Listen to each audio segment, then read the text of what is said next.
బుజ్జమ్మ ఏంటి బుజ్జమ్మ? అందరిలా నువ్వు కూడా నన్ను ఆరు అనో అరుంధతి అనో పిలవచ్చు కదా. అది మా అక్క పేరు. నిన్న పేరుతో ఎలా పిలవను? కానీ నాకు ఆ పేరు పెట్టింది పిలవడానికే కదా. కానీ నేను నిన్ను బుజ్జమ్మనే పిలుస్తాను. సర్లే, ఇప్పుడైతే నన్ను చిన్ని కృష్ణ అని పిలువు. అలాగే. వెన్న దొంగ కన్నయ్య. వెన్న ఉట్టి మీద ఉంది, కొట్టి తీసుకుంటాను.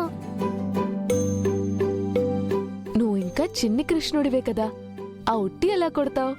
చిన్ని కృష్ణుడు చిటికెన వేలుతో గోవర్ధనగిరిని ఎత్తాడు. ఈ ఉట్టి కొట్టలేడా? గోపికల్లారా కాచుకోండి, ఉట్టి నాదా మీద. సై సై. ఈ రోజే డౌన్లోడ్ చేయండి, మీ ఫేవరెట్ షోస్ చూడండి.